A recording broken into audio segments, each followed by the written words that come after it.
if you've been on Twitter and you've followed the Matt Ishbia saga, turns out there's a lot of people that don't actually know how to click on hyperlinks. Now, why do I say that? Because Joe Pompliano, hope I say that right, Joe, posted an article called "Could a Margin Call Force a Phoenix Suns Sale?" Now, the headline was definitely clickbaity, and it sent people a part of the Suns fan base into a panic. But that was because they didn't read the article. This article detailed how Matt Ishbia bought the Suns.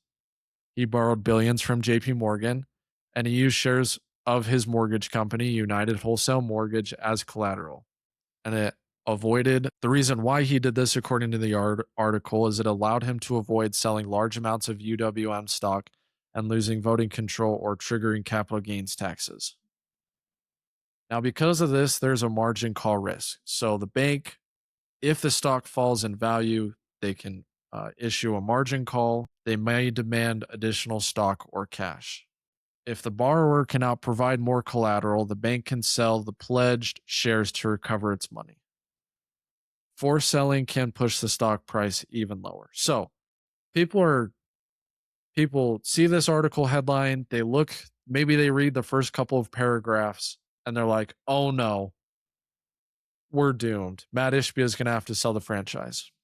So, but this is where it gets good. And this is a great article. I recommend everyone go read it. It's by Joe Pompliano. It's on Substack. Here's what happened to UWM stock. Ishbia pledged roughly 805 million UWM shares, representing more than half of the company's outstanding stock. Those shares were originally worth about 4.6 billion. After UWM stock fell more than 70%, they were worth only about 1.15 billion. So not great. I mean, as far as Matt Ishbia's net worth and the stock goes, this is not great. There's no disputing that, right? The article continues to talk about why UWM's situation worsened. They reported a $600 million loss connected to a failed acquisition and an unsuccessful interest rate hedge. The company received $1.5 billion from Oaktree Private Equity, received $150 million from Ishbia's holding company, planned a $400 million rights offering, and suspended its quarterly dividend. UWM stock fell another 35% in one day after the dividend suspension. It then illustrates why people feared for the Suns. Investors worried that JP Morgan might demand more collateral. Some speculated that Ishbia might need to sell part of his sports holdings, including the Suns' Mercury or his stake in the White Sox, to raise cash.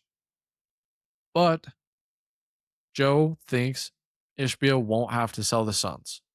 And here's why. Ishbia and his family have received more than $6 billion in UWM distributions, mainly through dividends, over the last 5 years. So while the stock fell, Ishbia has made $6 billion off of dividends over the last 5 years. So what he's done with that six billion, I don't know. But he's at least made $6 billion from his mortgage company over the last 5 years. He personally contributed $150 million to UWM's rescue financing, suggesting he has access to cash. So he probably doesn't have $6 billion liquid, but he was able to pull together $150 million for financing pretty quickly. His loans may also be backed by other assets, including future distributions from the Suns, private equity investments. The exact loan amount and collateral requirements are not publicly clear, but UWM claims Ishbia's outstanding loan balance is enough that it could be repaid at any time. Bigger problem is that UWM itself is struggling. If it continues to struggle, then they're going to have to pay up to, I believe it's $500 million additional to Oaktree if the company doesn't turn around. And it sounds like Oaktree might be able to, I mean, they will have board seats now, but if things get worse, maybe things continue to get worse for Ishbia and his company. So if Ishbia's company continues to do worse, then yes, it is a problem for Matt Ishbia. But Ishbia has the amount of money required to ultimately pay for the Suns if needed because he's made $6 billion in dividends.